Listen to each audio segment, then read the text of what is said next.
want some? Who's next? Huh? How about it? Who wants some? I am the devil, and I am here to do the devil's work. We all go a little mad sometimes.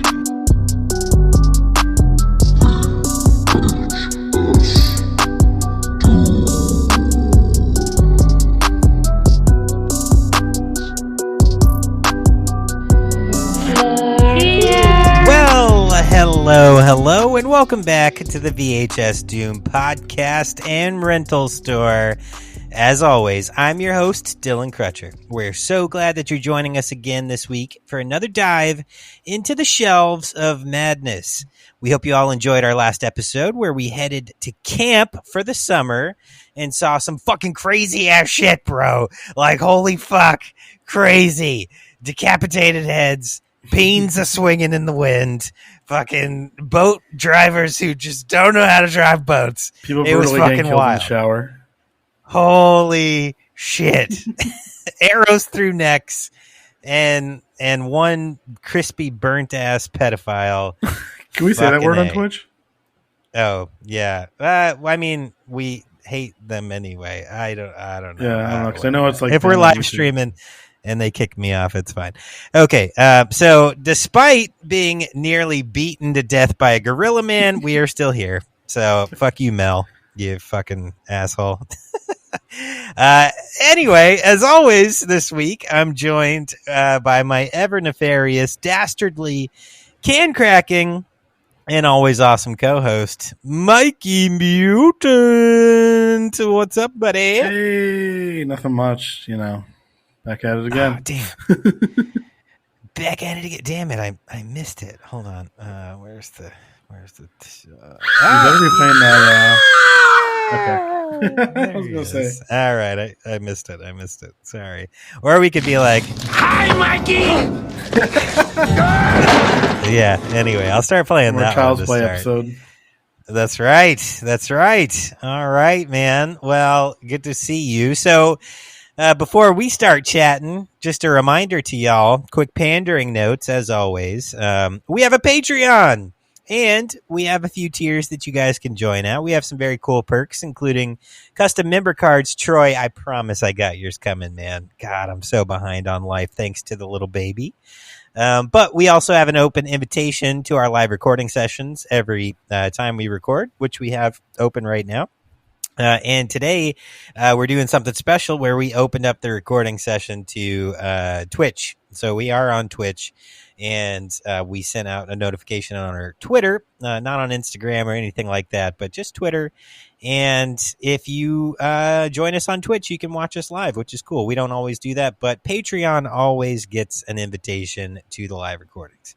Also, you will get a random VHS shipped to your door if you join at, certain tiers after a couple months of membership. And they're cool. And speaking of those tapes being shipped to your door, Paul from Mutant City Horror was kind enough to do an unboxing video on their show because he's a member. And he's been a member for a few months, and we sent him a tape. So it was dope to get to see him open the factory-sealed copy of Nightmare on Elm Street from 1994, Awesome. The 1994 copy that I sent over to him. I also sent him a little sticker, and he's actually going to be getting a shirt, too, because he's joined at that tier where you get a shirt and a VHS. So I got to get with him and see what he wants, and then we'll send that his way. But yeah, anyway, thanks for doing that, man. So if you guys haven't already followed Mutant City Horror on Instagram, I think they're primarily, like, their social media presence is on Instagram. Mm-hmm. Go give them a follow. Check out their show on Spotify or Apple Podcasts. Subscribe, whatever, the whole deal. Who uses Apple Podcasts, though? What's that? I said, who uses Apple Podcasts? I feel like most people I know use Spotify, honestly. Do you use Apple Podcasts? I also use Spotify, but I do use Apple Podcasts. I will say Apple podcasts. Music, though, does have a lot of music that Spotify doesn't. But you know what's even cooler than either of those? Yeah, YouTube Music, because it's free. So at least as far as I know, you can get most everything for free. But we're on there too. Premium.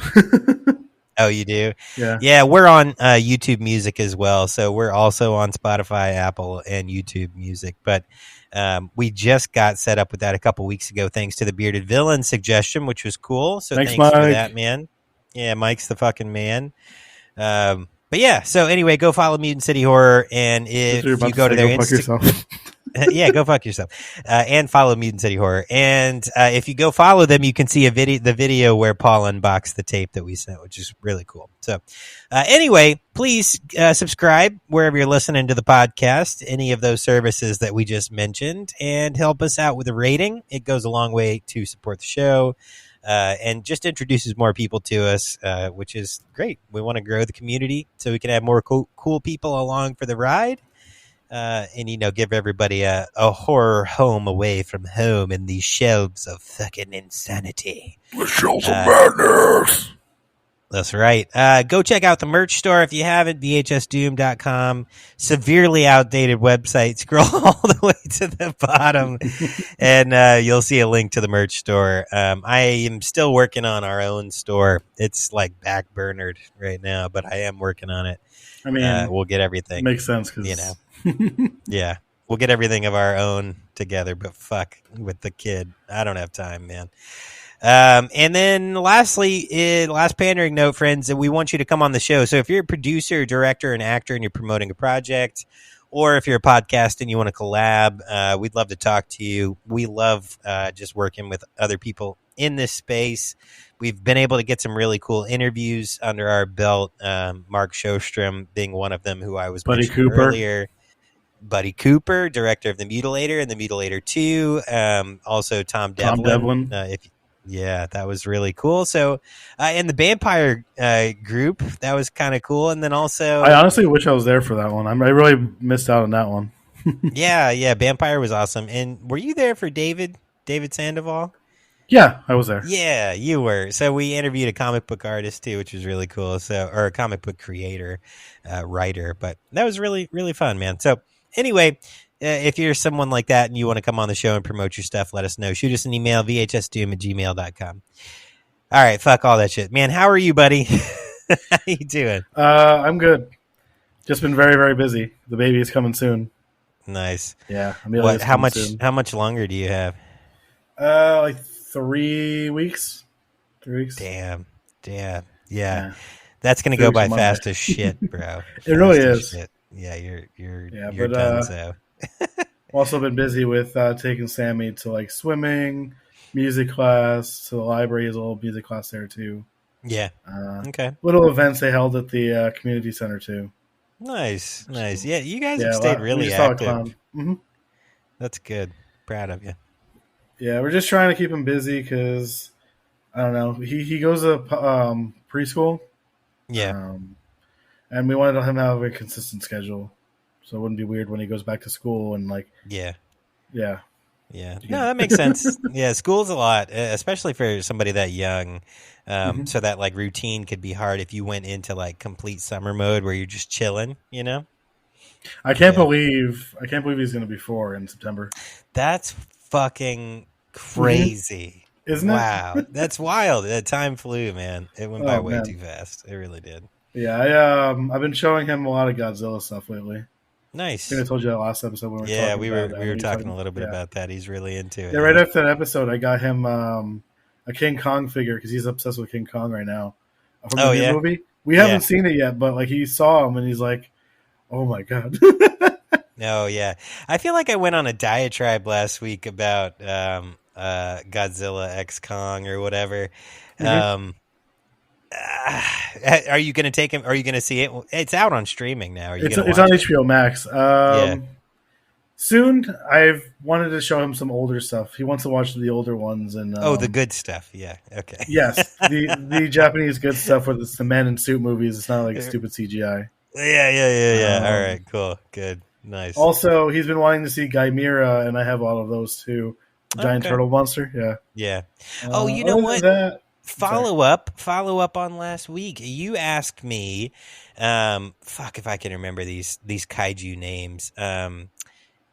What's the new one? Shimo. You asked me if Shimo was bigger than What's that Biollante. called?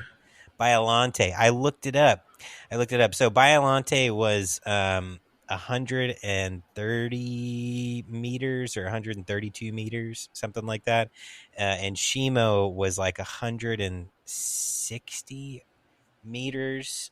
So yeah, Shimo's bigger than Biollante. Okay. At least, I mean, they're making all of these monsters fucking bigger and bigger. I now. think they made Godzilla and King Kong like around the same size for these movies. From what I They heard. did, which is not. It's not No. how it was. They're making them. Even like It's the original wild. like King Kong versus Godzilla, they weren't like the same size, pretty much. Yeah, and I'm gonna cut this shit out of the actual like podcast like that I edit down because I don't want to talk about this film twice in 2 weeks. But I thought about it more after we talked about it last week, and or maybe I'll leave this in. Who fucking knows? What another thing that really annoyed me is, okay, it's a kaiju movie. They're supposed to be massive fucking monsters, and that's a part of the appeal. But they had so much of the fighting occur, or at least a good portion of it occur in the Hollow Earth, which really takes away the scale of size, right? So like when King Kong is fighting Scar King, they're in the Hollow Earth, at least in the beginning. So it Isn't just he looks, an orangutan? yeah, and it just looks Okay. like two regular sized fucking monkeys fighting each other. There's like no perspective to it. You know what I mean? To be honest, I'm not a big fan of the American version of Godzilla movies. Did you see Godzilla -1? Not yet. Yeah, I've heard me it's good either. though. I've heard it's really good. That's on my. I'm way watch list. behind on new movies. Yeah, same. Anyway, I still need to see Thanksgiving, the X trilogy. I still need to see. I'm like way behind. yeah, for sure. Okay, cool. Well, so what did you? Speaking of all of that, what'd you watch? So I watched. I have it right here. Blood Hook from 1986. Nice. And Okay. it's pretty much a killer starts going wild during a fishing competition. Okay. Mm-hmm. And the killer has a hook. The killer is a hook. No, has a hook. Oh, has a hook. I was gonna say. I mean, it's trauma, right? So I don't know. Maybe they put it out. They didn't make it. Oh, okay. Yeah. I was gonna say maybe it could just be a hook monster. And then I watched from 1984 one of my favorite slashers of all time, Disconnected. Noise. It's pretty low budget. So a killer keeps calling a video store and starts going like just killing people. Yeah. The one thing I don't like about this movie, the sound is pretty awful, Yeah. but it's a super. I love it though. That's right, motherfucker.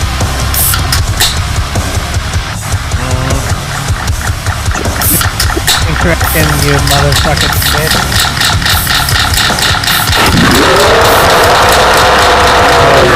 That's my favorite part. Okay, hey, sorry, I had to get you this week.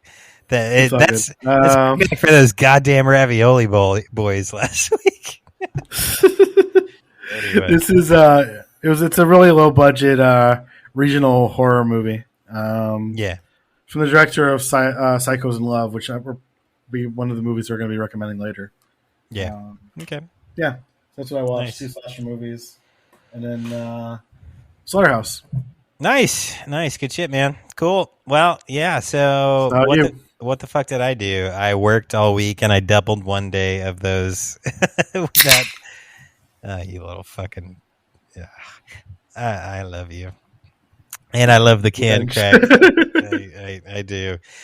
It's so inspiring. It inspired me to make a whole track, so that was cool. But yeah, anyway, it's a badass track though. I love it. Thanks, man. Yeah, I appreciate that. I do.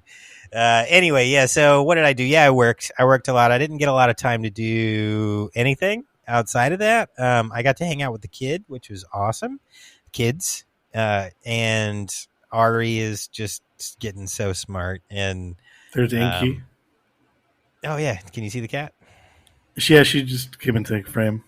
Oh yes, kitty. Inky, Hello, kitty. I miss you. Yeah, she's chilling. That's the almost cat. 10 years. Actually, hey, good story about Inky. So yesterday, my mother-in-law was making food for the hummingbirds, which is just sugar water, which is not poisonous to cats. But come to find out, if a cat gets to drink half of a cup of it, she will then profusely vomit everywhere and shit like insanely.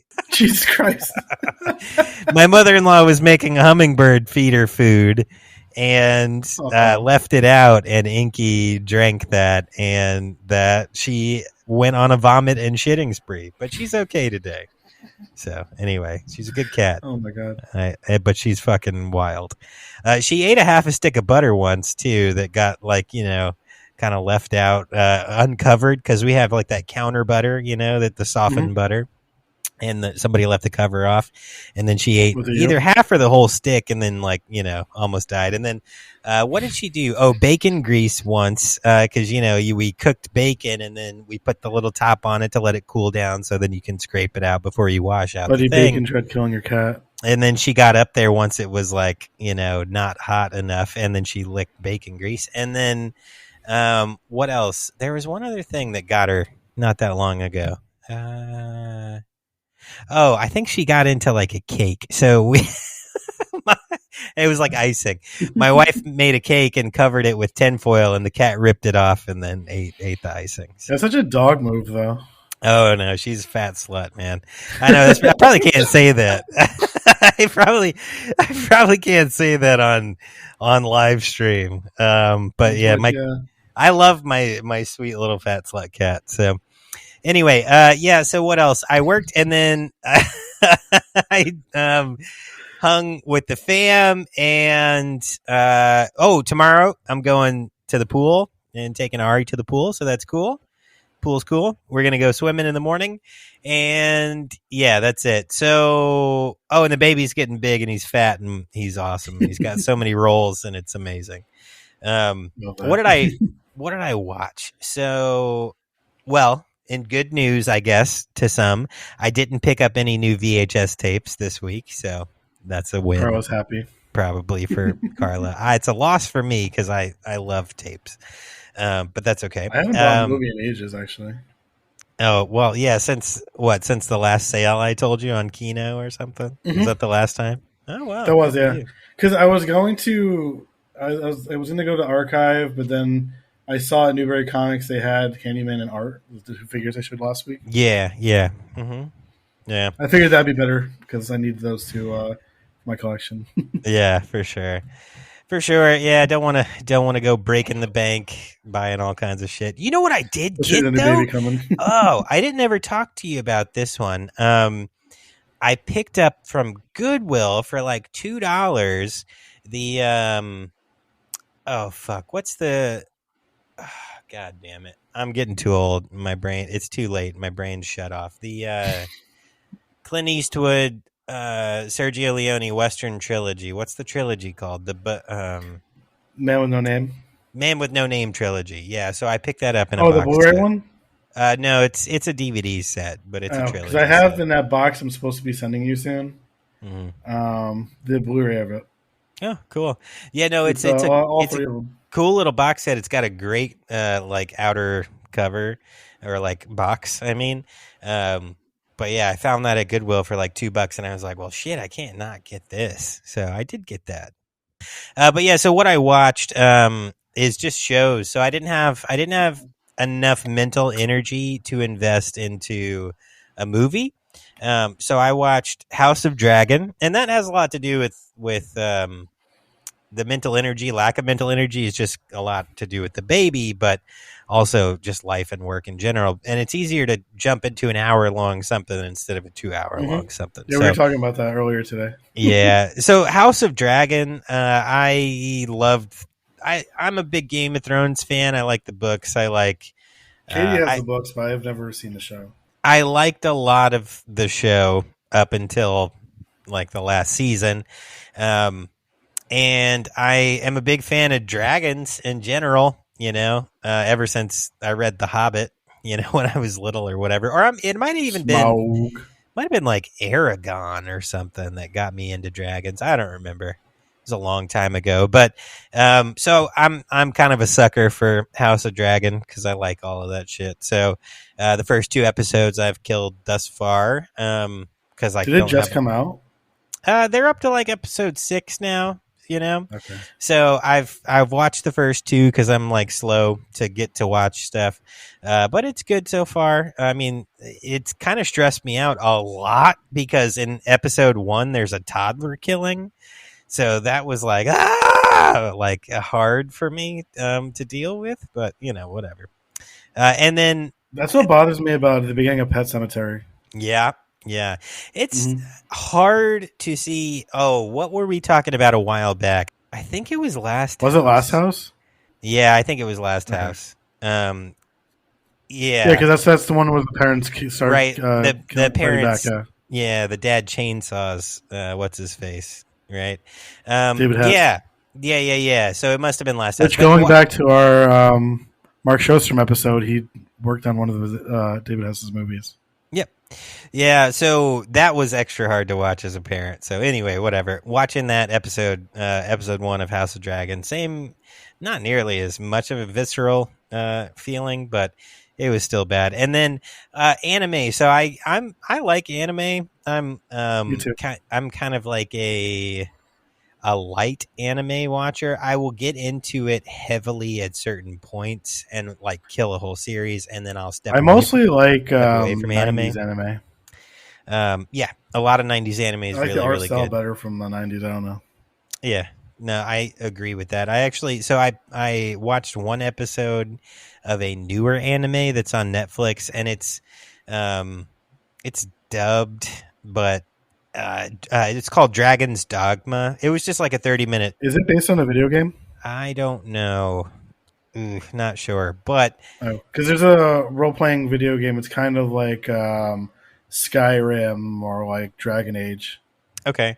That is the setting. It's like medieval, whatever. Dragon comes out. It must be there, yeah. Kills a guy's like wife and like adopted kind of son, and then steals his heart and then disappears. So I just watched the first episode of that, random, whatever. But it really made me think about horror anime. So I've been recommended some really interesting like horror anime. There's a guy at work that's really into anime. He's like he wants to start a podcast on anime specifically. And that's cool. Yeah, he's recommended some good horror anime, and I feel like we should do that at some point. Did he recommend Parasite the Maxim to you? No, I don't think so. It's kind of like The Thing. Oh, yeah? Yeah. I'll think of other ones. Have you ever seen Berserk? Yes, I have seen Berserk. Yes. I love that one. It's one of my favorites, yeah. Yeah. I was talking to him about it's hard for me to even remember all the like random anime that I jump into and jump out of, but obviously like Bleach, I watched all of that, and then Yu Yu Hakusho is great too. Yeah, I watched 7 Deadly Sins. I watched have you ever seen Another? Attack on Titan. What? Another? No, I don't think I've seen Another. It's a creepy horror anime. Nice. Yeah, see, I think we should do one at some point. I think it'd be fun. I think it'd be a little bit out of the box, and people might not fucking listen to it. We should definitely do like Ghost in a Shell or Akira.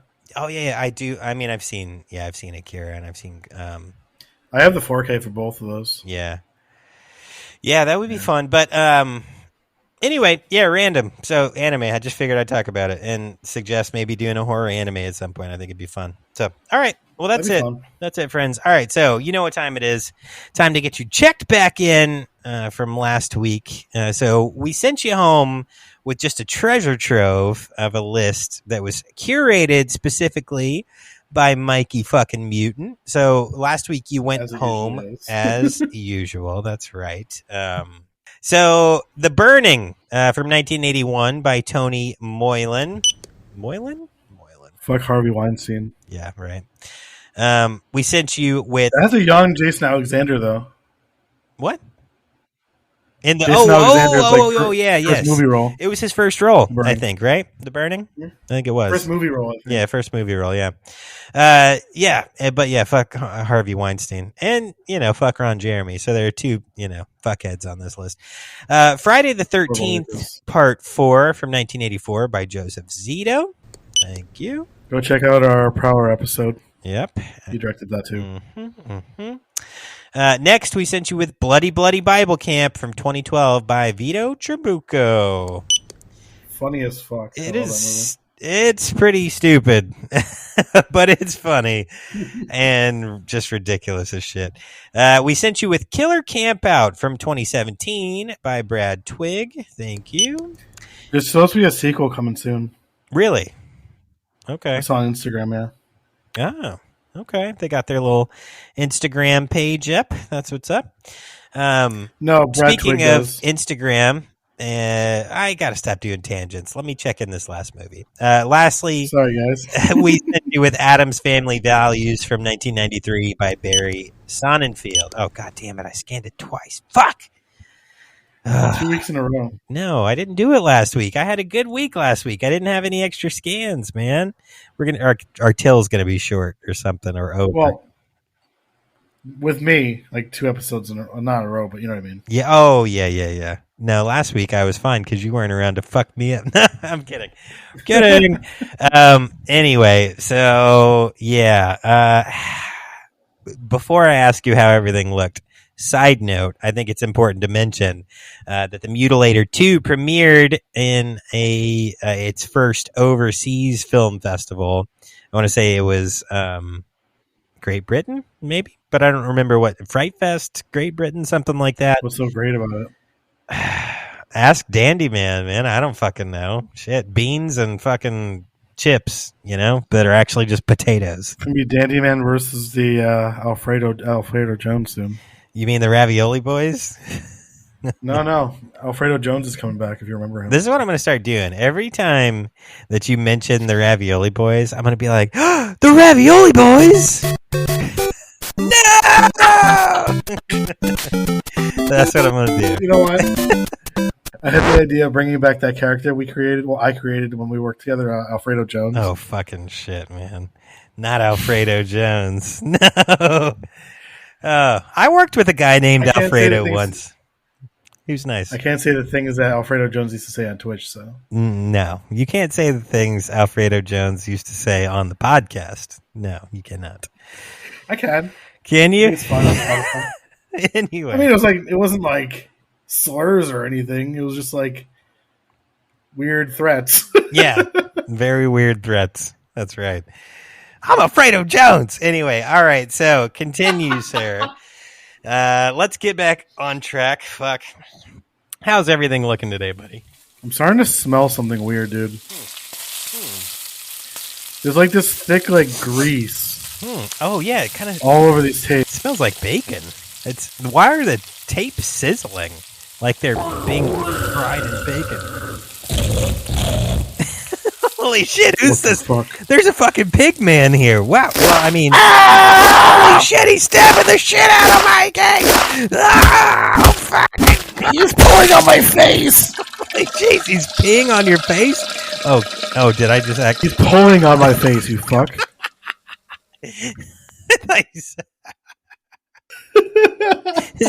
You said he's peeing on my face, and I was like, I say he's pulling on my face because he does that to Harold. Right? I was like, what the fuck?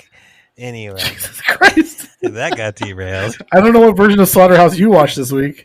It was called Slaughterhouse, the Dickening, or something like that. I don't know. Oh my god, it was a weird one. Yeah, I was like, why is Mikey always trying to make me watch some fucked up like porn shit, man? Dylan got a VHS tape and it was the wrong one inside. That happens sometimes, especially when they just have things written on them, like random movies. It's like video violence, but it's like weird, like horror porn. Right. Oh, hey, I don't think you can say the P word on Twitch. Can you? I don't know. Corn. Yeah. Korn, man. Horror corns. Corn. Were you a Korn fan? Pornographers. When you were like a kid, did you like Korn? Like the band? Yeah, the band. I still like them. Yeah. Okay. Nice. I like some new metal bands. I don't know. Their first album's amazing. Yeah. My cousin was really into Korn, and it just took me back to a time in my life where we were like hanging out. Same. My first band shirt was a hand-me-down of Korn. Nice. Awesome. Well, that and 311 he gave me too. So you have been cleaved up. Your arms are like they're off, and you know what? I don't feel it at all. Oh, I wonder if the knife was really hot and it cauterized the wounds or something. I think I'm so used to being killed on the show, that this doesn't affect me anymore. This brings up a good question, and I'm going to ask this question again later. But how long does it take someone to DIE if they've had their unalive? How long does it take them to unalive if they? Oh, because of Dave. Yeah, I have had my notes too. Their hand removed. I don't know. I haven't looked that up, but I feel like I should. How fast will you bleed out if you get your hand chopped off, man? I don't know. He died really fast. I mean, he unalived. Yeah, he did. It was like really fast. Really, really fast. So, but that hand was spraying like a fucking fire hose, man. Anyway, it was like Tokyo Gore Police almost. It was, yeah. If they could have done that, like in that time frame, they would have. They would have made it a fire hose. Anywho, okay, well, cool. I guess you're just going to do the show with no arms. Here? Let me hand you the box so you can read it. But I'm going to press play really quick on just a really fun, really. The back. Oh, you got burped back together. Okay. Yeah, people are never going to understand this. I have the case right here. Oh, good. All right, let's press play. Let's press play on this fucking masterpiece, man.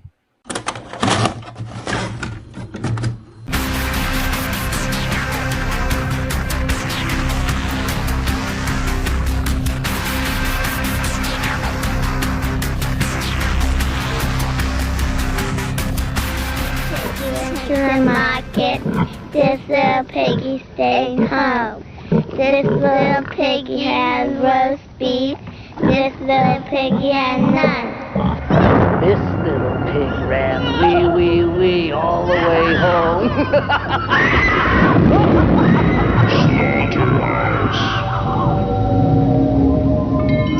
Meet the biggest porker of them all, my boy Buddy.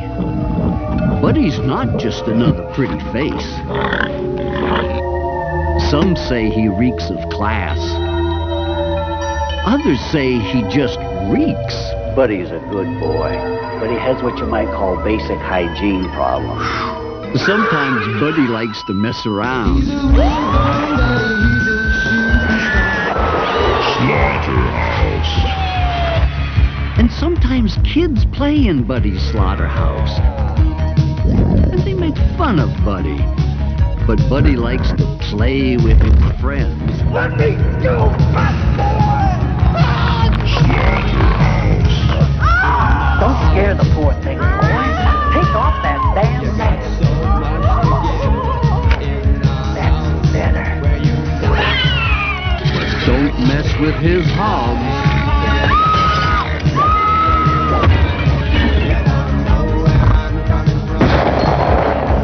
360 pounds of flavor mania.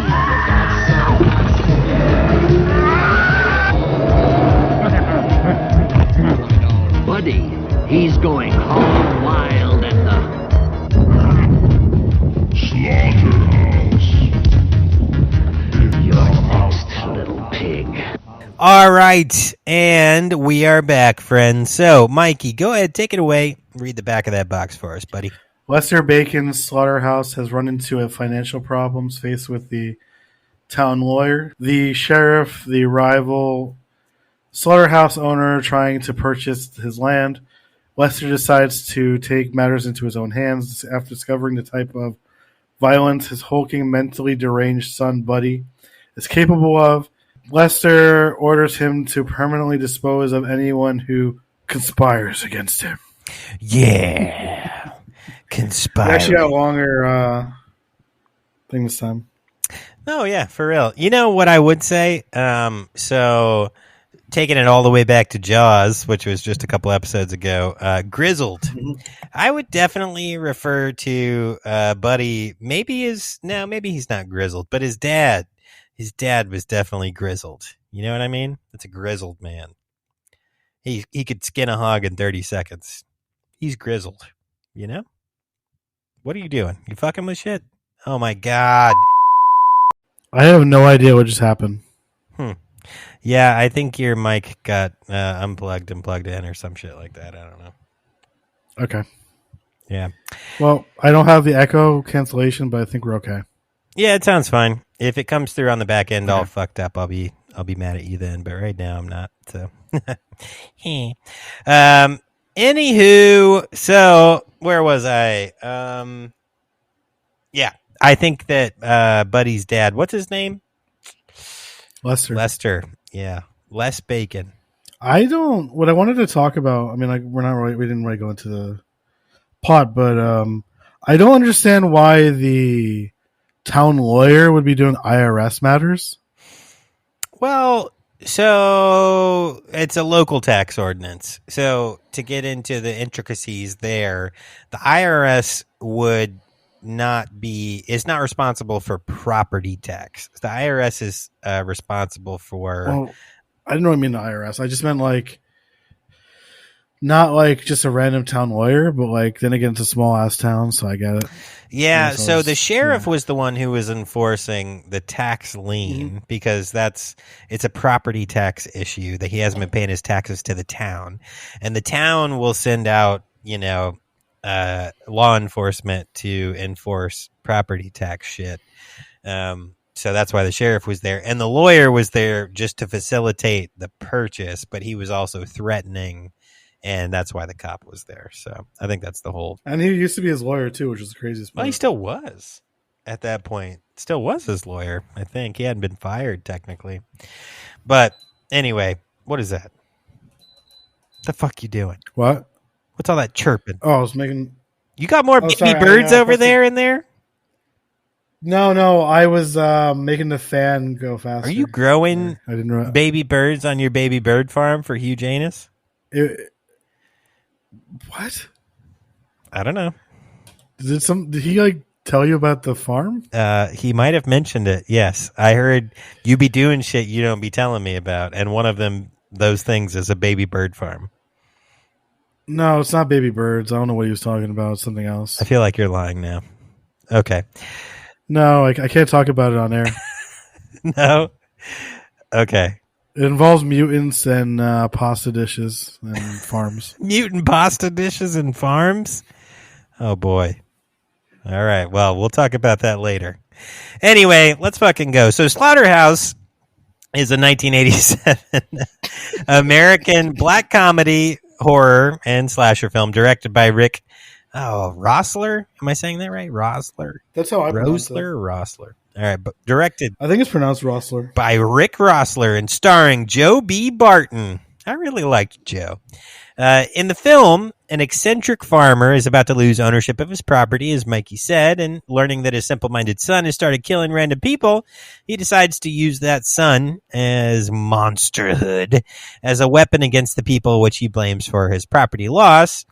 Meanwhile, the daughter of the local sheriff attempts to shoot a video in the farmer's slaughterhouse and soon has to fight to survive, as well as, lose everyone that she cares about in the process. This was also written by Rick Roessler, and it was produced by Ron Matona. The cinematography was by Richard Benda. I like that. Edited by Sergio Uribe. Dick Benjova. I wasn't going to say it, but Mike did. Dick Bendaova. Fucking shit, man. And it was distributed by American Artists with a release date of September 11th, 1987. Let the conspiracies begin. Did you know that Slaughterhouse was responsible for the deaths of thousands of people years later? I think we're going to get kicked off of Twitch for this. Probably so. Probably so. Holy fuck, bro. Yeah. So anyway, the budget was only $110,000, and I have no fucking clue what they made because nobody kept track of that shit because it was not a success by any means. notes. So I think what we're going to do today is really simple. Success in our hearts. Yeah, it's a success in our hearts and amongst its cult followers. What we're going to do today is we are going to run through the plot, kind of paragraph by paragraph, and just talk about our notes section by section. There are just a little bit of behind the scenes notes, but I did find some trivia for you guys because there's not a ton to talk about when it comes to production. And then Mike, you'll cover home media, our reviews from IMDb, and then we'll get you guys the fuck out of here. It's going to be a pretty quick episode overall, except for us just shooting the shit and being stupid. So yeah, I have so many fucking notes for this movie because I love this movie so much. Noise. All right, so let's get going. So Lester Bacon, Les Bacon, if you get it, he was making less bacon. Anyway, is an old nutcase farmer living. True. Yeah, right. With his simple mind, he also made Kevin Bacon, but we'll talk about that later. Living with his simple-minded, obese son named Buddy. Lester's old hog farming ways have been replaced with modern factory-type slaughterhouses. Buddy kills two teenagers, Kevin Matthews and Michelle Mitchell, at Lover's Lane. The next day, Lester's attorney, Harold Murdoch, along with his law partner, Tom Sanford, and Sheriff. I thought Tom was a former employee of Lester's. He was, yeah. I don't know why he's listed as the law partner. That's not true. So Harold Murdoch is his attorney. Tom Sanford used to work for him and now owns his own slaughterhouse. And then Sheriff Fred Borden shows up with them. They all visit Lester at his house. And they try to offer him $55,000 to buy his property. I have a... Okay, I guess I'll do it right now. So that was... I have it written down how much that is now. Oh, yeah. The buying power. The economist in the group here. I just think it's funny because we used to joke about it, but... Yeah. So that... During that time, it's worth $152,000. Okay, I would have sold. I mean, the man had nothing and lived in a trailer next to his son's skeletons. So yeah, $150K. I would have gotten myself an RV and retired. You know what I mean? But yeah, okay. So he doesn't want to take it, and they try to buy that property. They try to buy the closed down slaughterhouse next door. And he completely refuses. Fred tells Lester that the assessor's office is foreclosing on his property, and he has 30 days to vacate it. So there's quite a bit of stuff that pops up here. But let's read the next paragraph before we talk about our notes. So meanwhile, high schoolers Skip, Buzz, Annie, and Liz, who is Sheriff Borden's daughter, are planning to shoot a horror video. They did not look like they were in high school at all. No, but it was the 80s. They all smoked cigarettes and stuff. So, and had French fries in the morning with an absurd amount of ketchup. They believe that the area around the Bacon Slaughterhouse would be perfect for their movie. Back at Lester's property, Buddy shows him the dead Michelle and Kevin, and Lester says that Tom, Harold, and Fred deserve such a fate, not those kids. With one of the best quotes of all time. Oh, throw it out. My God, boy, what have you done? Why? You mean they were messing with your hogs? Yeah. At least you made good, clean cuts. That line, yeah. At least you made good, clean cuts. I was like, well, he doesn't give a fuck. So the first time I heard Mortician have that in one of their songs, I was like, I got to see this movie. Yeah, for sure. So at this point, Deputy Dave Thomas goes to the slaughterhouse to look for the missing couple. As Dave, I had a question. Yeah. So Dave Thomas, is he named after the dude who started Wendy's? That is a very broad and unanswerable question, I think, unless you reach out to the director and writer himself. He's dead. Oh, damn it. Reach out past the... I think he's dead. Past the grave, motherfucker. You're going to need a medium. I don't fucking know. Why? Maybe because he got the meats? Like, I don't know. Oh, wait. That's Arby's. Shit, I don't know, man. I don't know if that's... But maybe. I think he's dead. Huh. Is he dead? What if all of these people are named after meat people? You know what I mean? Like maybe Fred Borden started like, Borden. Oh, Borden! Borden makes meats, man. Tom? I think he might be. Hmm. I'm not sure. Borden definitely But, sells milk. I don't know, man. I will say that Steve Borden is Sting, the wrestler. So Okay. that has nothing to do with anything. Yeah. Okay. All right, let's continue. So as Showtime. Showtime, it's showbiz. As Dave Oh, no, finds, he used to scream Showtime. Oh, So- yeah. Well, I'm saying this is showbiz. So, yeah. As Dave finds a dead hanging cat, that fucked me up. I was sad about that. Buddy kills him by chopping off his hand. Harold arrives shortly after, and Buddy crushes his skull. Buddy then takes Dave's squad car for a joyride. Fucking hilarious. So the way he ripped off Dave's shirt Yeah. and how he was wearing it, dude. that was hilarious.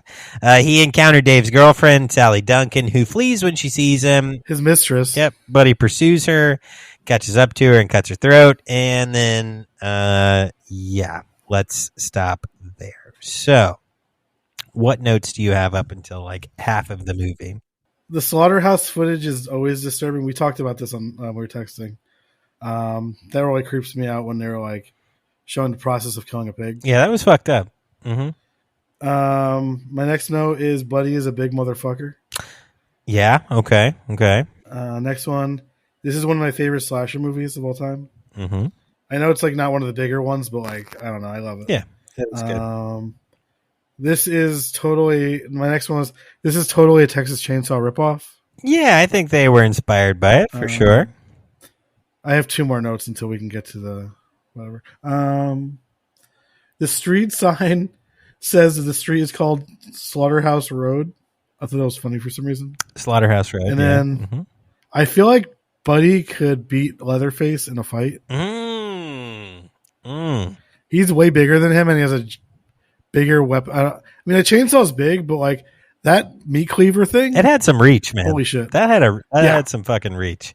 Yeah. Okay. Cool. Also, the last one. Yeah. I think it was one of the cops. Yeah, it was the cop saying it to one of the kids. You young hot dogs are all alike. Yeah. Yeah. And then I thought it was disgusting when Buddy started eating dog food. Oh yeah, I caught that too. Yeah, I really liked. You had a note in here that all Buddy wanted to do was to chill with his pigs. Yes, and everyone just kept fucking with him, and I agree. Yeah, I agree. I think you missed that one, and I like that one, so I wanted to call it out. Yeah. I didn't want to take up the time. I have way too, as you can see, I got so many notes. I got a fuck ton too. So, yeah, I agree with you on a lot of this, and I'll have a lot of the same notes because we tend to see similar things in reviews, which is cool. One thing I caught that I was like, huh, I do think feathered hair is going to make a comeback. I do. Feathered 80s hair It's only time. looks so sleek. You know what I mean? So it's on its way back for sure. I like that they start with the quote from Benjamin Franklin that nothing is certain but death and taxes, right? Which is completely what this movie is. There are taxes, and then he kills a bunch of people because of it. So, it's very, very simple. They did include in the opening credits or opening title that it says it's based on an actual massacre, and I don't know if I know what it's based on, or if they were just fucking around when they were saying that. I think they were because the whole thing with like Texas Chainsaws, it was based on Ed Gein. Yeah. So maybe. So I'm guessing if this is like a ripoff of Texas Chainsaw, then it would be like ripping off of that. Yeah, I wasn't sure if it was that or if it was like that Canadian pig farm killer. I don't know. But did that come after? Didn't he get caught after this movie came out? I think he. I think he got caught in the 90s or something. So. Anyway, maybe the pig farm killer watched this and was inspired to cleave. Who knows? So there's a sweet track in the intro. So one thing I noticed at the very end, and this note will come later, but they included the track that you mentioned from Mortician at the end of the film. Slaughterhouse? Yeah, at least on the copy that's available on Tubi, because like the death metal song, because like on the DVD or the Blu-ray it's literally just like a post-punk song. No, on the Tubi version that they have available, after when the credits roll, it is Mortician, and it says track by mortician, like it says their name. So it was, That's wild. yeah, I assume they added that in because they liked it, you know? It might be like some kind of like DVD release. Yeah. Because that album came out in like 96. Yeah, so this was definitely later on.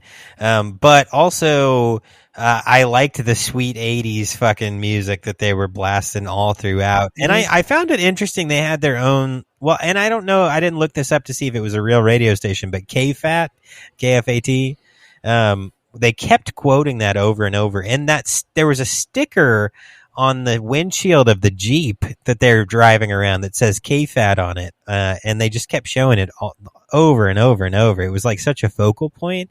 So I don't know if that was or is a real radio station or if they made it up for the movie, but it was cool that they kept doing it. You should look it up because like it took place in, well, I didn't know if it takes place, but it was shot in San Diego, so maybe there was like a. It was in I mean, they had it take place in California because in the police station they had the giant like California state flag on the wall. Yeah, KFAT radio, that is real. So KFAT was located in Gilroy, California, and it had that exact sticker. That's kind of interesting. So they used a real radio station. I thought it was just like a pun of like pig fat or something. I thought I did too, but no, it seems that it was a real radio station. So, and that sticker was real. So somebody was a fan of the radio station. I said this cop's dirty cheating bitch. So later on, when he pulls over, he pulls the kids over in the Jeep. He was like, I got a wife and a couple little screamers at home. You know, I need them to be safe because the kid was speeding or whatever, right? This is after he spent the night with Sally. Exactly. He's a dirty, cheating little bastard. You know what I'm saying? So I also thought that the kids would probably be eaten to death by mosquitoes, which is the least sexy thing possible. So why would you be out there messing around? I have this last week. So what? I've been eaten to death by mosquitoes all week. Yes, same here. And they were hanging out over like a putrid pond, man. That's like mosquito heaven. Sammy calls them mosquitoes. Them mosquitoes. It's like mosquitoes. Yeah, mosquitoes. Biscotti. He'd be like, Daddy, you have mosquito bites. Does he say biscotti? Like, can I have some biscotti? Oh, anyway. Yeah, I like biscotti, but I also like mosquitoes. They're definitely not broskitos. They are evil. So, I have some notes about Dave's death. If you want to go into Dave's death, I don't know how. I know we're talking about it right before that. Almost. So the kid was Dave one of the kids scaring the shit out of the pigs? No, Dave was the cheating cop. Oh, Dave, the cheating cop, right? Or the deputy. Sorry. Yeah. Well, not quite there. So I thought that the kids that were fucking with the pigs they were scaring the pigs. They were fucking dicks. They deserved that. It was just the guy. It was just the guy who was fucking with the pigs. He deserved it. The girl, I don't know. The cleaver. When I first saw the cleaver, I was like, "Holy shit, that is a wild weapon." That thing is like the same thing when I wore the shirt to work one day. It's like 4 feet long. I'm like, what the fuck kind of knife is that? It's just a decapitator knife for real, you know? Decapitator sword. He's a cool looking dude. So pig farms, yes, hello buddy. Hi. Pig farms make me sad. Because I feel like when you see cows on a farm, you know, I know there are dairy farms and like farms that don't treat cows well, but when you see cows, you see them out in the pasture. When you see pigs, you always see them pinned up in the worst fucking conditions. It's like pigs and chickens really get a bad fucking pigs are so smart, but they taste so good. That's true. I mean, I could say the same thing about human. I don't know. Maybe I couldn't. I've never tried it. I don't know. Anyway, continuing. So they used real Slaughterhouse footage. And that footage, I got some info on it.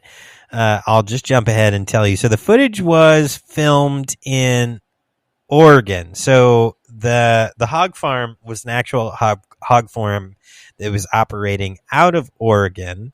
I feel like I've seen footage like in Faces of Death where they go into a slaughterhouse and you see what's going on. But I found it very disturbing, the mechanization that they had in process in the pig farm. So like they were not only, shocking the pig and then, dispatching the pig, but then they washed it and then like put it through a washing machine and it like spun around and then it was like being like carried by these things onto a conveyor belt and then they shave it and then they burn the shit out of it with a fucking torch. That was really upsetting. Yeah, so it won't have any hair on the meat, and then they gut it, and then they do everything else, right? So it was just, but they showed the whole fucking process. You don't want to eat any bacon hairs. No, I definitely don't want bacon hairs, man. Oh, I do have a question. Yeah. Does Harold always have to change his voicemail every time he leaves the office? He seems like the type that would. Because that was so strange to me. Even like, yeah, because like I mean, I wasn't born in the 80s, I was born in the 90s, but like I was still around when voicemail, like, not on a cell phone, was like a thing. And like, I don't remember any adult doing that. Nah, well, so I don't know if they would do that for business, but I mean, if you look, it was kind of interesting to see Harold's office because, yes, it was like 1980, whatever. But he had a PC, like a pretty nice looking PC behind him. It was 87 when they shot it. Yeah, so he might have just been a techie kind of guy, who was into it. So maybe he would be the type to change his voicemail every time he went out. Like, I don't know. You could change your voicemail every time you left your house when you had one in the 90s too. Like, we just recorded the same one and left it for 18 years. Yep. That's what I'm saying. Yeah. That's what I'm saying. Yeah, I don't know. I guess it depends on how much information you wanted to disclose. So I don't know. That's a good question though. Less bacon. I found that interesting, especially considering he's Kevin Bacon's dad, because the business is named Bacon and Sons. Now I know they talked about another son who was eaten by pigs, disappeared. Yeah. And obviously his first name was Kevin. That's all I know. So, yeah. Random note: Tom smokes Camels. If you didn't know that, I knew that because I saw. He also chews on cigarettes. What? I missed that. When he had it in his mouth, yeah. When they were driving there, before he asked him for a light, he starts like putting it in his mouth like a cigar, and he was like chewing. It looked like he was chewing on a cigarette. Oh, okay, interesting. I didn't catch that. Oh, for my next note, I got to look up a piece of information. Hold on. 2,000 years later. Okay, so they mentioned on the radio. They were talking about, like, when somebody was in a car, they were talking about the price per pound for hog. So it was 95 cents per pound. So $1 in 1987 is worth $2.78 in 2024. So we both did this shit in this episode. It's funny. Yeah, for sure. So, I mean, that's a pretty ridiculous jump. But 95 cents per pound for pig. So it would have like nearly tripled by that time from then till now. Yeah, taxes are a bitch. If you didn't know, the government can absolutely take all of your shit if you can't pay the taxes on it. So don't forget, if you live in a state where you pay your car taxes like I do, and if you haven't paid them, pay them, because they can just be pay the troll toll, taking your shit. Yeah. Or, obviously your home. Don't pay the taxes on that. What's most annoying to me more than taxes are HOA fees. So like there's like an extra layer of bullshit. Like you could pay your taxes to the government and you could pay your mortgage, but if you don't pay the if you don't pay the HOA fees, they can sell your house from under you. What the fuck kind of shit is that? Anyway, they shouldn't be a thing, honestly. It shouldn't. It's like it's the worst Karens. Worst part of communism that America decided to deploy in its neighborhoods. Anyway.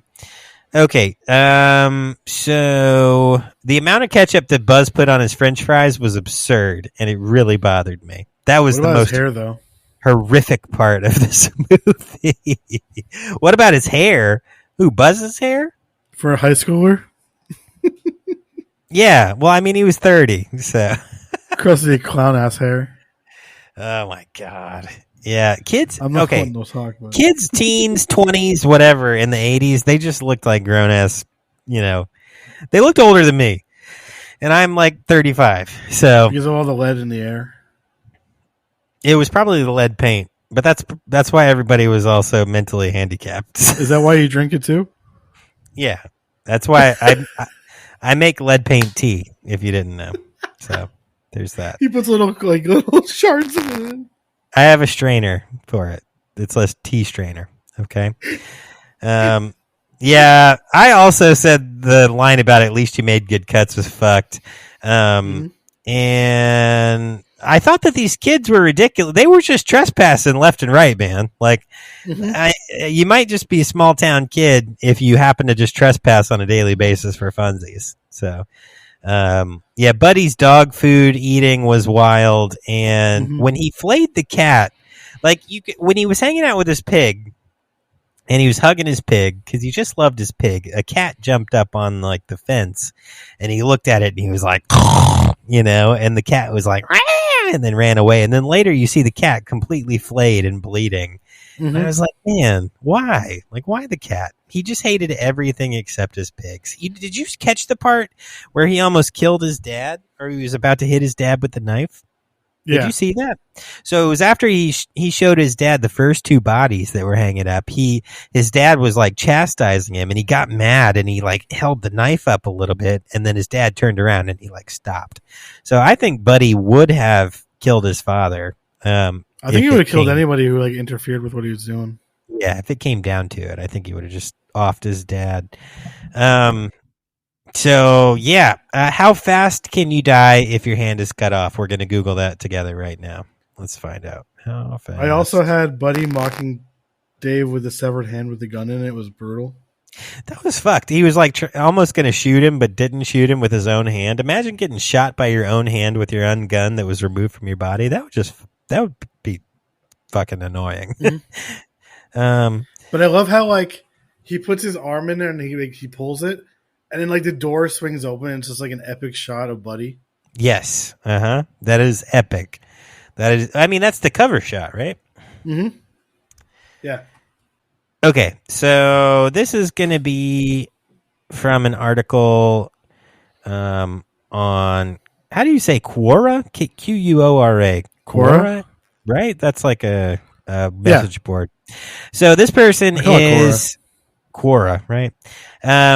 This person is a paramedic with medical training. So the question was, right. Well, they have 893 answers and 4.3 million answer views and have been on this site for 8 years. So who knows? Yeah.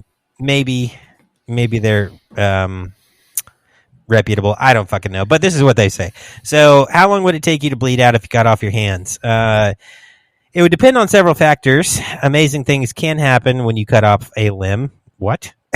Depending... They sound like they like pain. Depending on how it was cut off would determine how long before you bleed out. If you cut off the hands, you cut the radial and ulnar artery, which is the end of the brachial artery.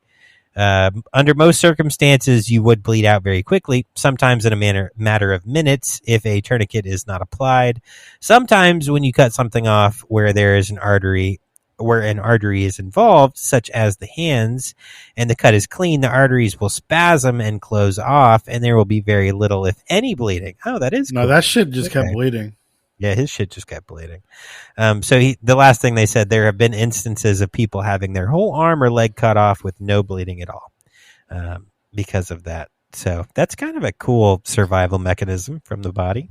Yeah, my note was he bled out pretty quickly for a slasher movie. He did. So it would have been a couple minutes, they said, but that was like 30 seconds or less. And then I love what his dad said. My God, you've gone hog wild. Nice. All right, cool. So I think we can jump back into the plot really quick. So when Tom arrives to the slaughterhouse, Lester lures him to the processing room where Buddy then drops him into a grinder, which it wasn't so much a grinder as it was like an auger to remove waste from the process, but he used it as a grinder. That night, Fred finds Dave's abandoned car and calls for backup.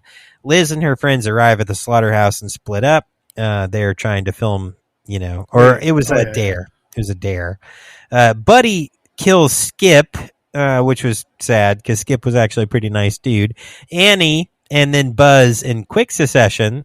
So Liz finds all of her friends dead and all the bodies of the other victims as she's going through the slaughterhouse. Meanwhile, Fred learns that Tom and Harold have mysteriously disappeared. Buddy and Harold's death. Oh, did I? Yeah. Oh, yeah, head crush. Yeah, did we? No, we didn't talk about it. I guess I didn't put it in there. Fuck. Yeah, so before Tom arrives, Harold had shown up. He's the first one to get his head crushed or killed. I thought the whole thing where he was like doing like law puns, where Lester's like, "I see you've met the bailiff," and then it's Buddy, and then how about a jury of your peers, and it's all the dead kids. Right, yeah, which was a funny, because, like, these are your peers because you're about to die. I thought it was weird, like, that... Sorry. No, you're okay, that when Buddy was up in the rafters just swinging his big-ass knife down, and that was keeping dude from moving at all. He could have ran, though. He could have run away. That's what I was going to say. Also, he definitely could have got out of there. When he makes the line saying, like, we have to make it kosher or something... Okay, one, that's not how you kill an animal, like when for kosher, like they have to be hung upside down and bled. Also, pigs aren't kosher. Not in any circumstance. Like, I'm Jewish, so like we're not supposed to be eating pigs. But right, that was just a funny line in the movie. I thought. Right. Yeah. No, that was a weird thing in the also. Writing, but... I said it before, but I'll say it again.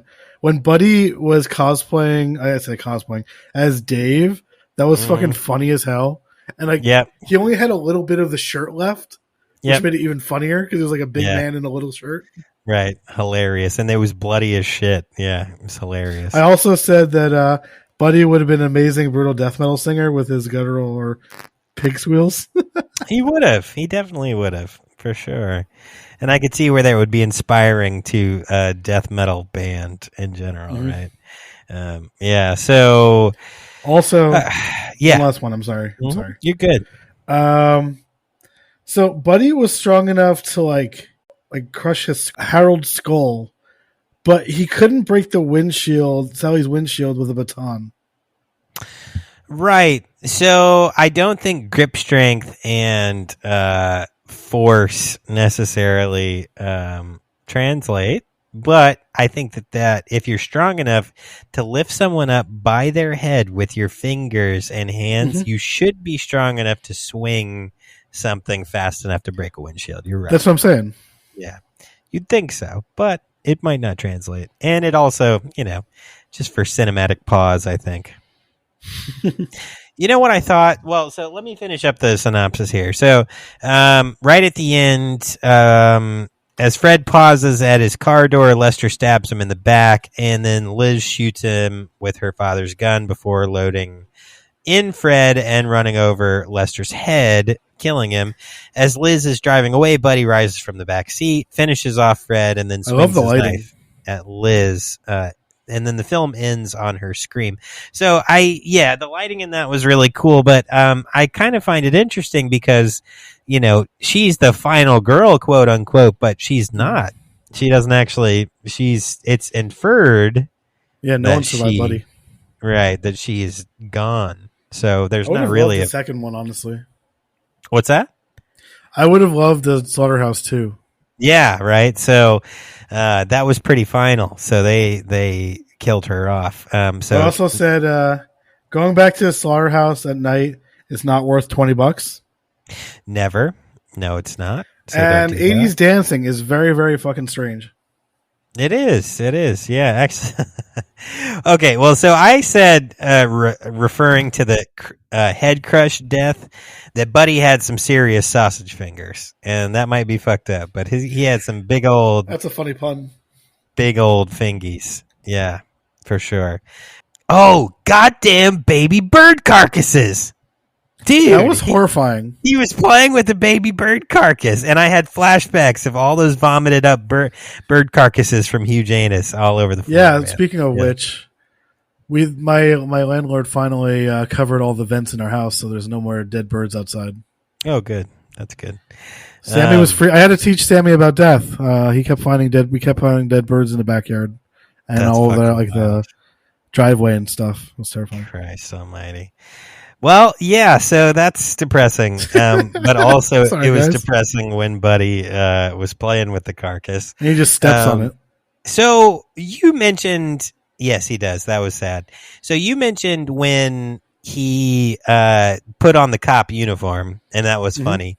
But what I found very interesting in that section was when he gets into the cop car, he's so fucking big. Did you watch how much he was shaking that fucking cop car? Just like moving around in it. It was like, gung, gung, gung, gung, gung, gung. It I was kind like, of reminds you know what it reminded me of? Hmm. But remember in Texas Chainsaw where Leatherface is swinging the chainsaw at the end? Yeah, yeah. It kind of reminded me of that for some reason. Just that like chaotic. The way he was driving. Yeah, for sure. I could see that. So he catches up to the cop's mistress and kills her. She's an idiot and doesn't actually try to drive away, even though she was literally just in her car. She's falling in the car, I think it's Dave. 2 seconds ago. But when he slices her throat, they do a quick cut to a tomato slice at the sheriff's home, like his wife is cooking dinner. Her knife is dull as fuck because it squished the shit out of that tomato, but it made it They did very good casting, though. The daughter and mom looked like the same person.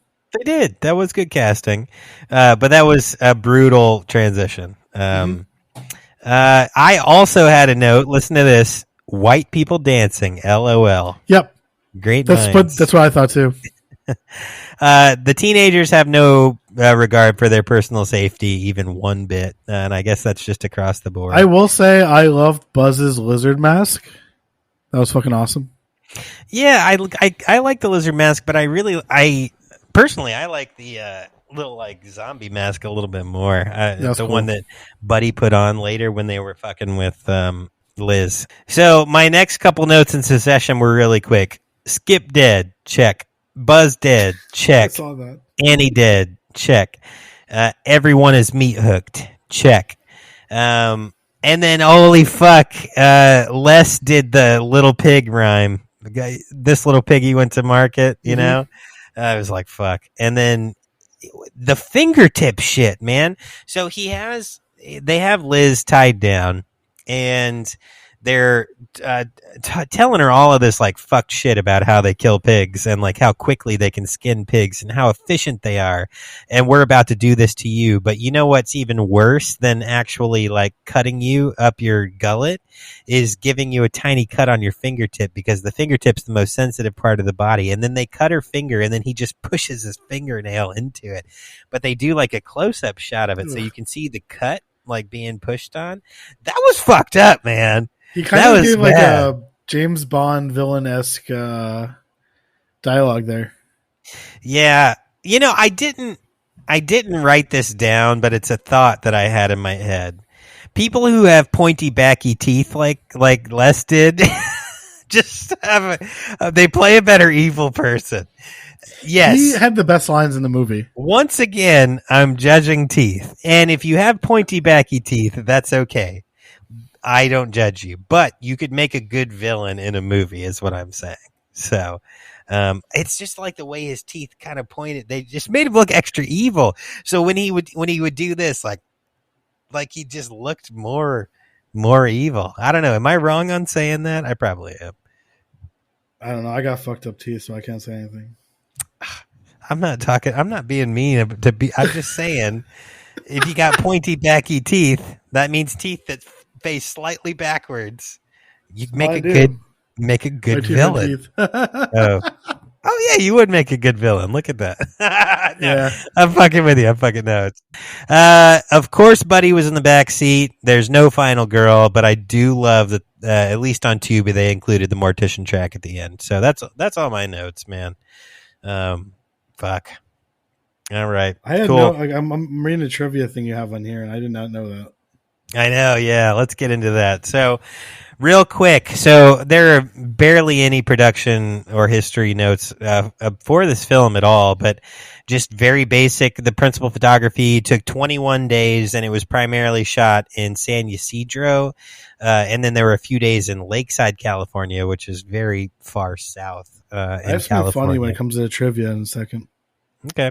The hog farm, as I said earlier, is depicted in the opening sequence, was located in Oregon. And then, so some of the trivia notes that I looked up, because there wasn't much for production notes, and I don't have a ton of trivia, but Joe Barton, who plays Buddy, was shorter than the director had wanted the hulking character to be. So in some scenes, Barton is standing on stacked pallets to make him appear taller than the people that he's killing. I love that. But it doesn't change that he was a very large man. He was a very stocky guy, so he looked very big. He just wasn't very tall. Many of the crew members' names cited in the ending credits were made up in order to make the film seem like it was made on a much larger budget than it actually was made for. Which is here is where I have the funny thing. Oh yeah, what else? What you got? So I recommended this. I'm going to recommend this week Blood Diner, and I didn't realize. I forgot he was in Blood Diner also. Oh, good. Yeah, nice. Yeah, so Joe B. Barton, I thought he was cool, so I found a couple more just little trivia things for him. But he was born on November 18th, 1955 in Missouri. He was an actor, obviously known for Slaughterhouse, but then also he did Blood Diner in 1987. And he played in Water Rats in 1996. I haven't either. He died on June 16th, 2010 in Missouri, but he was raised on a farm in Missouri, and his skills working with pigs made him perfect for hog wrangling on features like They saved money there. That's crazy. I saw another, that is cool. I saw another random note that at one point he had started a family in Las Vegas and worked as a security guard. But I didn't see anything past that. So what a menacing security guard. Right? Yeah, that would be fucking terrifying. I wonder if he carried the cleaver. That would make it even better. Like, oh fuck, make I'm not messing with that guy. Clean cuts. He makes clean cuts, man. All right, cool. So, Mikey, you take it away, buddy, with our home media, and then we'll get into the reviews from IMDb. Slaughterhouse was subsequently released on VHS by Charter Entertainment. The film was released on a special edition DVD by Program Power Entertainment in 1999. That DVD is not a special edition. I used to have it. It's a piece of shit. Oh, nice. I mean, it's like clear. It's not like a bootleg or anything. It's just not a good DVD. They have it on Amazon. That's where I got it originally. Okay. In the United Kingdom, the film was released by 88 Films for their Slasher Collections line. I have that one. I like that one a lot, but I prefer the Vinegar Syndrome one that was released in 2017. Okay. Here. Yeah. All right. So if you guys like Vinegar Syndrome or 88 Films, it really doesn't matter. I think they have the same print for both of them. Okay. I enjoyed it a lot. I think you guys will too. Nice. All right. So this is the 1 star from 2012. It's a little bit of a paragraph, but I'm going to do this one. Okay. The only thing that is differentiates Slaughterhouse from other slashers or dead teen films is that the killer makes oinking noises and other pig noises whenever he appears. Other than that, nothing really stands out. I think that's bullshit.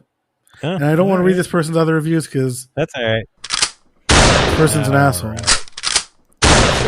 Thanks for your time. They're like, there's one part, even for hardcore fans, there isn't much gore. I mean, I don't know. I thought the hand thing was cool. Yeah. All right. So I will say I'll do this one. This one is a 3.5. Okay. A good slasher helped by the setting. A former butcher laments giving his backwards son a meat cleaver as a present. When 2 teens end up on meat hooks in Old Slaughterhouse, he seems to take pride in his son's good, clean cuts. Nice. They quoted it. That's funny though. Nice. There's a lot of. Here's another one. This is a 5-star one, Buddy Bacon has a axe to grind, and it's a big axe, which is a tagline for the movie. This person just reviewed it and used a tagline. Okay. There we go. All right. Nice. All right. Well, we'll call it done. Oh, God Let's hop damn out of here it, before I son get of a attacked bitch. by Buddy again. Fuck. That goddamn window. I can never I think you hit him. I think he's not going to come back now, dude. Holy. Who? Who did I hit? saw him. You didn't hear that noise? No. What was it? I heard like pigs squealing. Oh, really? Oh, interesting. Yeah. And I started smelling bacon grease and dead birds. And dead birds. Fuck. Wait a minute. Yeah, I thought I saw a What's dead happening? cat swinging around outside. Oh my God! Give me the gun. No, not I today. have some news. I have news. I have news. Stop hitting me. Oh, what's up? I'm a zombie. It won't hurt me, dude. Yeah, I know, but it stops you from walking toward me. So, I have a question. Mikey's not going to be here for a couple weeks. Can I be here? No. But I brought bacon grease and sausage. No. Still no. Back in the closet. Goodbye. I was your manager, bitch. I don't know why I'm shooting over and over and over. Dude, oh, he's God dead. damn it. He's dead. Stop. Ow. Oh, fuck. That was my eye. Your eye's made of glass? No. You shot the glass and the shard went in my eye. Oh, yeah. Sorry. Okay. I gotta wear a Band-Aid now. This is VHS Doom After Dark, man. I'm kind of tired. And that was a lot of shotgun fire. I'm going to have to edit a lot of that out. I think we're going to get banned on Twitch for this. Probably. That was a lot of gunfire, friends. All right, man. Let's get the fuck out of here. I'm tired. I got to go to bed. And I still haven't finished editing the other episode, so I got to go to the grocery store in the morning anyway. Yeah. Nice. Right. Good for you. All right, so grab your popcorn, grab your candies, grab your sody pops. This week you're going home with some dope-ass flicks in a list curated for you especially by Mikey Bacon Mutant before he heads out on his Bacon Bits journey into the world of raisin bacon. So first you're going with that sounded rude actually. Raisin bacon. No, sorry, man. I'm not calling your future baby bacon. Are you going to cut it out? I'm just kidding. Yeah, I'd probably call not. baby bacon. No, I'm not going to call her baby bacon. No. All right. So first, we're sending you guys home with Psychos in Love by Gorman Blanchard. Betchard from 1987. All right. Let's get you scanned out here. A bartender and manicurist like to kill and decide to kill a topless dancer together. Next, you're going home with Blood Diner by which Jackie is a remake of Herschel Gordon Lewis's Blood Feast from 1987. Ah, okay, nice. Two young cannibalistic brothers kill various young women to use their flesh as a part of a new special dish at their rundown restaurant, while also committing blood sacrifices to awaken a dormant Egyptian goddess. Ishtar! They awaken Ishtar. Nice. Next, you're going with Blood Frenzy by Hal Freeman from 1987. A psychologist, Wendy McDonald, that's who plays that person, takes her patients into the desert for intense therapy, but the heat gets to them, and it gets hot. I have a bootleg DVD of this one. Oh, yeah? Nice. Speaking of it gets hot, Mikey also picked Stripped to Kill by Kat Shea from 1987. Yes, his entire list is from 1987. A female... the kids one. A female detective... I promise, guys, this wasn't on purpose. Sure. A female detective gets her cuffs out and goes undercover and underdressed at a strip club to snatch the killer of local strippers. That's right. Sounds like some smut straight from Mikey Schmutant. And lastly, for the kids and the family, we're sending you home with The Jungle Book by Wolfgang Reitherman from 1967. In this classic Walt Disney animation based on Rudyard Kipling's book, Mowgli, an abandoned child raised by wolves has his peaceful existence threatened by the return of the man-eating tiger, Shere Khan. Facing certain death, Mowgli must overcome his reluctance to leave his wolf family and return to the man village. But he's not alone on his quest. He's aided by Bagheera, the panther, and later by the carefree bear, Baloo. What a cool fucking dude, too, you know? Mm-hmm. Yeah. So he braves the jungle's many perils and gets the fuck out of there. All right, friends, give me your money right now. Okay, Mikey, tell us, man, what are we talking about, hopefully, next week? Okay, so it's 1982's Alone in the Dark by Jack Schultz. Alone in the Dark. And the cast for this one's amazing. Oh, you're going to have to text me that because I'm going to forget it. Or put it in the notes here. Donald Pleasance, Jack Palance, Martin Landau. Donald Pleasance. Nice. Martin Landau. Okay. This will be a good one. All right. Nice. Well, that'll be fun. As long as Mikey doesn't disappear on early baby leave, we'll get that out to you guys ASAP. Shout outs, man. So this week I'm shouting out some of the usuals and some new folks. So the Bearded Villain 83, as always. Mike, you're the fucking man. You do so much awesome shit. So much awesome shit for the show. You gotta have him on when I'm gone.